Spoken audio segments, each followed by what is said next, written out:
everybody, in this video I would like to discuss with you letting go of the ego. Now your ego is pretty much what covers your inner peace. The ego, when it steps in, it will leave scars and dampen your inner true self. Most of the time you will find that your peace and your inner conscious happiness is taken away from you because of the ego. Now the way I like to see it is your truest self is like this round ball of beautiful, perfect light. It's like just this round ball that's full of the highest consciousness. It is where the I is in the I am, if you're familiar with that. The I is what kind of controls your mind, your body, and your emotions. And basically, the I is what you were before you essentially even became you. So the I can be looked at as kind of being your highest self, your spirit self. So it's like the source from the greatest divine. You are that I am is the light being from the highest source and from the greatest divine creation. So within this light, there is lots of little pieces that are combined into this light, which is essentially the ego. And so these little pieces make up you and make up your ego. It basically has your likes, your dislikes, your wants, your hate, your anger. All those things make up the ego. It's like all the parts of your past and your previous history and past experiences and things that you've learned from. These are all the things that you just can't let go of. It can also be like your memories, your hopes, and your dreams. It can even come down to like your habits, your hobbies, and even your own mannerisms. All these little pieces make up your identity. It makes up your personality and it makes up your ego. So basically when you ask somebody who they are, they're probably going to tell you their name, their age, where they're from, where they grew up, their path, their beliefs. They're going to go into all these little details that really is the ego talking. So a lot of people will define themselves by their personality and by the way that they act. But here's the thing. Your personality is not who you are. Your personality is parts of the ego, essentially. Your personality is something that a lot of people, even I myself, aren't truly aware of who we essentially truly are. So basically the ego is kind of like that little thing that's in the back that's always telling you that you're not good enough for this, or you can't do this. Or the ego may tell you that something shouldn't be done a certain way, or that there's got to be certain rules to everything and things like that. And there are many different pieces that make up the ego. Now an example of this could be like, let's say if when you were a child, you were mistreated by a friend that you looked at as a close friend and trusted, but they mistreated you somehow or hurt your feelings or something like that. So that experience that you had has left a mark on you and has affected you and has essentially become the ego self. So what might happen from this is you may go around thinking that any of your other friends could possibly do the same thing to you because it's kind of dampened and put like this mark in your mind that since that close friend hurt you, this new friend might also hurt you. So that's the ego getting in the way, telling you that your new friend will also be like the old friend that did you wrong. So that's something right there that we can recognize as being the ego. Another example would be, let's say you donate money to a charity and you do it because it makes you feel happy, it makes you feel good, and you don't want anything from it. You just want to share what you have, your wealth, or a knowledge that you know. You want to share this. So that's not essentially the ego, because you're doing it from kindness. You're doing it from the heart and sharing and giving out what you have with others. But let's say that you donated this money because you had hopes that you would get some type of attention out of it, or become popular from it, or you're expecting something from somebody for what you're giving out. So when we do that, that's egotistic. That's ego in the way for sure, because you're not doing it from the heart and because you generously want to give out. You're doing it because the ego's telling you to do this because you're going to gain something from it. See what I mean? It's kind of like looking through a window, and the window's been covered with the window's cracked and it's all got maybe like dirt and stuff all over it. You can't fully see straight out of it. That's like this. You're not seeing it in the truest way that it truly is. And see, the ego also has shaped different ways of us to viewing things. So that's why each and every person views things differently. That's kind of like how like two people can look at the same thing or read the same book, but they both have two different interpretations of that book. The ego has an identification with objects, people, and certain things. Kind of like when you see a child with a new toy, like for Christmas or something, and they just love this new toy. I mean, they're carrying around with them all the time. They love this new toy.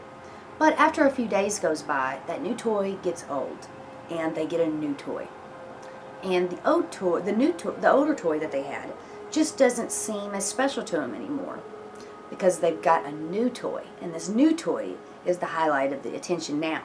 So that is also an example of ego dealing with objects and things. Once the ego has identified with something or some object or person, it becomes a part of you, like just as much as your arm is a part of you and just as much as your legs and fingers. So that's why when you take something away from somebody, the ego feels like it feels like it's lost something just as much as it had lost its arm. So when you take something away that the ego has latched onto, when you try to get rid of that thing, whatever it might be, the ego has already latched onto it. So when you try to remove it from yourself, it's almost like, you know, you're trying to remove like an arm or a leg or something, or, you know, the ego was craving whatever it was so much that when you take it away from the ego, it's going to feel like to the ego that it's, you know, like as if your arm was ripped off or something, because it don't want to let go. So basically, this is kind of the reason why everything in the world is the way that it is, because ego has become pretty much the norm. The worst thing about the ego is it's never satisfied for very long. No matter what kind of goals you have, or no matter what goals you're trying to reach, the ego is always going to get bored with things. So no matter what your goals are, you're only going to gain a temporary satisfaction from achieving it because of the ego. And inevitably, the ego will seek out and want more. Even if you achieve your greatest goal or achieve your greatest heights in something that you want, your ego is still not going to be satisfied and is still going to want to crave more. And therefore, that means that you'll never be in peace, because the ego is always wanting something. So here's a little exercise you can ask yourself. Is there any particular items that if you took away from yourself, would it feel like a permanent loss? Here's another thing you can try. Can you identify the pieces of your ego that you would like to rid out of your life? Can you recognize your ego when it is directing your thoughts, your ideas, your wants? Can you trace your original want of that particular item back to the beginning of when you first wanted it? This is a very hard practice, and believe me, I am no master at it, but it's something to think about. And working on the ego, trying to get rid of the ego is going to be an everyday thing that you'll work on probably for the rest of your life. Believe me, that's what I do, and it's part of my practice on my spiritual journey here. And, you know, it can be very, very challenging. And like I said, it's something you got to work at daily. With each piece of the ego that you can acknowledge, you will begin to see the layers drop. When you acknowledge that the ego is present and controlling this situation for you, and you let it go, you will notice your happiness and joy and all-around blissful feelings and positive attitudes will start to overlap that ego self. Also, when you reduce the ego, you're also raising your vibrational consciousness higher. One of the most important things about getting rid of the ego is to remember that you have a choice. You have a choice to make every time something is presented to you. And therefore, you don't really have to let these types of things affect you. And one of the most important things you can tell yourself is that you can choose for yourself, and that, you know, you can behave in a different way. Now, a lot of times the ego thoughts will come into your mind constantly, like several times throughout any day. Because pretty much everything that we do even starts with a thought, right? So thoughts usually will pass through our ego and affect the way that we respond to it. And it usually will affect our actions. And our actions will affect our habits. Our habits pretty much define our character. And our character determines our destiny. So an example of this would be maybe like some type of past pain, like with the friend that may have hurt your feeling, that may have hurt you in the past. Those types of things will come back up. And what that's trying to do is it's trying to protect you from experiencing that particular type of pain again in the future. So basically, because of the ego and because of the emotions that are involved with the ego, this creates us to want to remember these past bad memories or bad certain situations that occurred in our life. And it makes us focus on them. Bad memories, maybe if you have worries for the future, arguments that you may have had, money issues, things like that. When you look down into the deepest part of all this, then you will see that that is where the pain is coming from. And a lot of times it's so painful that you don't even recognize that it is the ego that's doing this. Whatever those things are, it seems to control us and take over our life. If we're spending too much time dwelling and thinking about past mistakes or past relationships or being mistreated by a friend, whichever it is, those types of things. It just seems to kind of control us completely because it has taken up so much of our awareness that we forget that it's just a thought. It's sad, but we do think about these thoughts so much that we basically become these thoughts or surface it to our life. So now that I've told you a little bit about what the ego is, I'm going to share with you a few ways that you can let go of your ego. And it's going to be a slow progress. It's not something you can do overnight.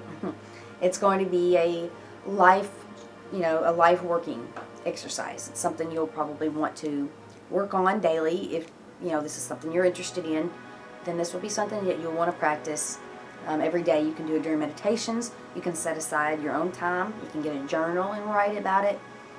Whichever way is best for you. There's so many different ways, but I'm just going to share with you my opinions on some of the ways that you can let go of the ego. One of the things you want to do is, by far, you've got to be aware and be conscious. This helps you to remain unaffected by the ego. This will also reduce the ego slowly as you begin to develop the courage and inner strength. You're wanting to get down to the core of it all. The core is that inner light, that all-loving highest self, where there's peace, there's love, there's joy, happiness, blissfulness. That is where you want to try to get it. And once you reach that spot, you will notice that the ego will slowly start going away. One thing that you want to do is acknowledge that you are behaving and acting out of ego. When you can acknowledge that you're acting out of ego, you can reduce your chances of being affected by the ego. And you will eventually begin to see things more like they are. Instead of seeing through the window with the cracks and the dirt all over it, you'll start seeing through that window like it's crystal clear. The more conscious you are, the more patterns, roles, and identities you will discover about yourself. So soon what will happen is you'll be able to begin to see different alternatives to acting and behaving. Like you'll be able to compare to how you used to behave and react to something, alter it, change it, and behave and act in a different way than you had previously. So the ego cannot survive without thoughts and actions feeding it. One thing you want to ask yourself is when you are doing something, and if you're not certain if it's coming from the ego or your inner self, ask yourself, are you getting anything out of this? Or are you just being nice? So that's one thing you can do. You can ask yourself that. The next time you do something for someone, or think back at a time that you did something for someone. Did you do it because you knew you would get something out of it? Or did you do it because you knew that it would make you happy and you want to make this person happy for doing something and you expect nothing from it? That is the truest higher self there. If you feel if you say, I'm going to do this because I'll get this out of it, well, that's ego. So you want to try to break free from that and do it from the heart rather than do it from ego. Now you can also remove the ego by removing piece by piece. Some of the ways that you could do that would be shadow work, journal work, things like that. Once the ego is removed, the only thing that's left is your truest, highest self, the I am that we were discussing earlier. And really, that can't really be defined as one word, because it's so loving and so vibrating on such a higher frequency that even limiting it to a word, I find, is just inadequate. There is no word. It's just, if there is one word for it, I would say blissful, wonderful, amazing, just the highest level of love and peace that a person can feel. Okay, so before I leave, I just wanted to share with you this small little exercise that you can try at home to try to get rid of your ego. Go into a quiet space like you would when you're meditating and take a few deep breaths. I usually like to do 3 deep breaths, so take a few deep breaths and clear your mind, and just simply ask the ego to leave you for a while. Sometimes you'll be able to actually recognize the ego and recognize the personality with the ego, and other times you just won't. But even if you don't, you will still recognize a change in yourself. And you can do this exercise as often as you would like. You can do it twice a day, 3 times a day, once a week, whichever feels best for you. And if you get the urge to do it, just do it. And it wouldn't take 5 minutes of your time to do this simple exercise. You just ask the ego to leave, and it will kindly leave, because it does what it's told, apparently, from what I've heard. But anyway, I guess that's going to be it on letting go of the ego. If you guys have any questions, be sure to let me know, and I hope you all have a wonderful week, and bye.